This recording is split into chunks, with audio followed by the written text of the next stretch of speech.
નમસ્કાર. સ્પર્ધાત્મક પરીક્ષા માટે ઉપયોગી એવું કામ અને મહેનતાણું એનો એક દાખલો જોઈએ કે વ્યક્તિ એને 180 બોક્સ તૈયાર કરતાં 3 કલાક લાગે છે અને વ્યક્તિ બીને 180 બોક્સ તૈયાર કરતાં 6 કલાક લાગે છે.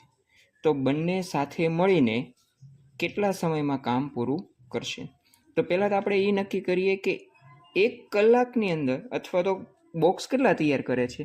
તો માનો કે આપણે લખીએ વ્યક્તિ એ એનો કામનો દર શું છે? તો કે કરેલ કાર્ય કેટલું છે કે 180 બોક્સ, અને તે માટે લીધેલ સમય તો કેટલો છે 3 કલાક. તો કે 6 13 18 એટલે કેટલા આવ્યા?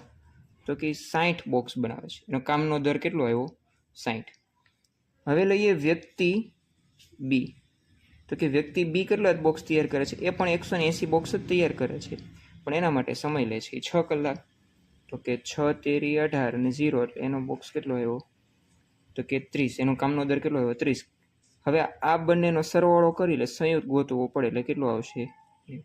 હવે બંનેનો સમય ગોતવો છે તો આપણે અગાઉના વિડીયોમાં આપણે સમય બાબતે જોઈ ગયા છીએ. રેડી? તો કે સમય ગોતવો છે તો કે સમય બરાબર બંને થઈને કેટલા સમયમાં પૂરું કરશે આપણે નક્કી કરવું છે, એટલે આપણે સમય લીધો. તો સમય બરાબર તો કે કરેલ કાર્ય કેટલું કામ કરવાનું છે એને? તો કે 180 બોક્સ તૈયાર કરવાના છે, બરાબર. અને કામનો દર, સંયુક્ત કામનો દર કેટલો છે? તો કે 90. તો કે 0 0 ઉડી જશે ને 2 9 18. તો કે જવાબ કેટલો આવશે? તો કે 2 કલાકનો એને સમય લાગશે. મિત્રો, આવા જ વિડીયો જોવા માટે ગુરુજીની પાઠશાળાને સબસ્ક્રાઈબ કરો અને શેર કરો તમારા મિત્રોને, જેથી એને શોર્ટકટ રીતથી દાખલા મળતા રહે. અને આના માટેનો સૂત્ર માટેનો ફૂલ વિડીયો આપણે આપણી યુટ્યુબ ચેનલ પર અપલોડ કરેલો છે, તે તમે જોઈ શકો છો, જેથી આ સમયવાળા સૂત્રની તમને સમજૂતી મળી જશે. આભાર.